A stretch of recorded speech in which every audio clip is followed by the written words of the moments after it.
The future of flying may depend on used cooking oil. There's only one problem. The world can't produce enough of it.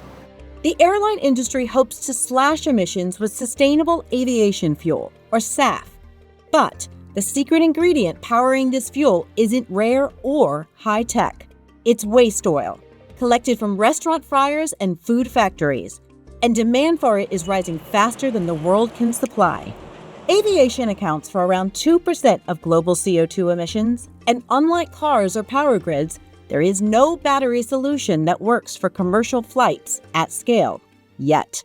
Used cooking oil is not derived from traditional fossil fuel, and its supply chain is something that needs to be deliberately set up. The collections and the aggregations of used cooking oil is being done by smaller scale companies, and maybe it's not so organized as well, and therefore the foundation is very different in terms of how is it compared to a fossil fuel. Around 80% of all SAF today is made using a technology called HEFA, hydroprocessed esters and fatty acids, which uses hydrogen to strip away oxygen and impurities, transforming these waste fats into high-performance fuel. This fryer-to-flight technology is no longer just a green experiment. It's now a regulatory must, as governments transition from gentle incentives to hard requirements. The UK and EU both launched mandates in 2025 that require airport suppliers to blend jet fuel with at least 2% SAF. But from there, the requirements diverge. The UK's mandate jumps to 10% by 2030, nearly double the EU's 6% requirement that year. However, the EU's SAF mandate accelerates in the following decades, hitting 34% by 2040 and a massive 70% by 2050, while the UK's rises to 22% in 2040 as part of its broader net zero 2050 goal.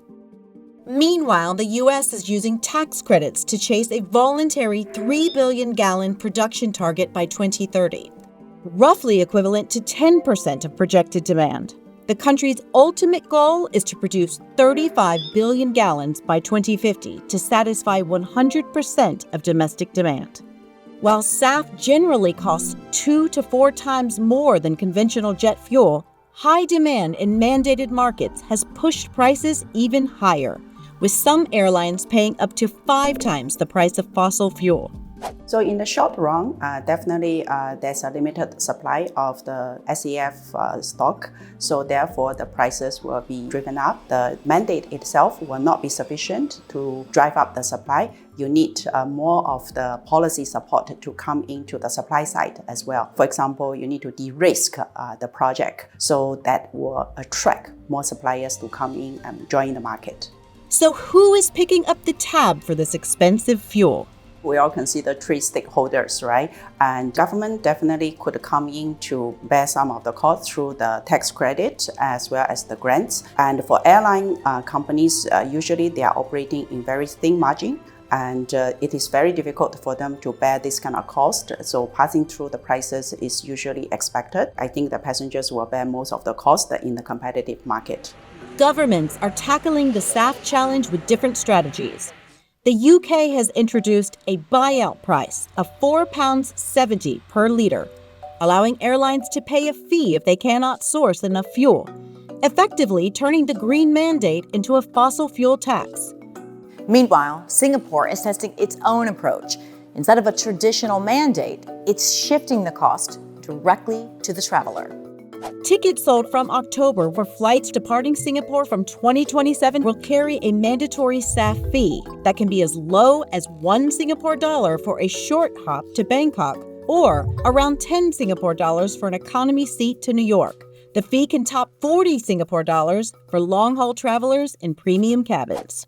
The levy is designed to meet a 1% SAF blend that scales to 3 to 5% by 2030, and to keep costs predictable and avoid the price volatility seen in European markets, a government-owned non-profit company will aggregate demand and centrally procure SAF using the levy funds. When you have the mandate, you are controlling for the volume. But when you have the levy, you are basically setting up the cost. So that means when the SAF price fluctuates, you may not know the exact quantity of the SAF that you purchase. So that is the major difference between two types of policies. Definitely the price is going to be going upwards because there's a limited supply and then you have all this mandate. But in the medium and the long term, because we want to see that there will be more policy support for the suppliers as well. So therefore, we wish that the suppliers will also be able to come in and to expand the production capacity. So this will relieve the pressure for the prices. The bigger bet, however, is what comes after the cooking oil. In the United States, LanzaJet's ethanol-to-jet plant is now fully operating, a world first. DG Fuels' planned $4 billion facility is taking a different route, converting waste biomass into jet fuel using Fischer-Tropsch technology. It has already secured deals with Delta and Air France-KLM. In Singapore, Aster is pursuing a similar shift.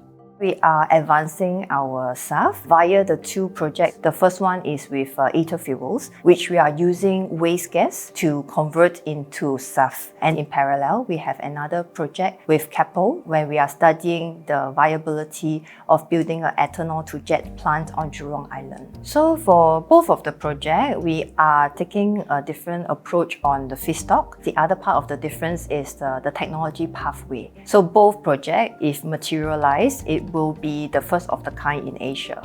The mandates are tightening, the investment is moving, and the first plants are running. The only question is whether the world can scale sustainable fuels fast enough to make a difference.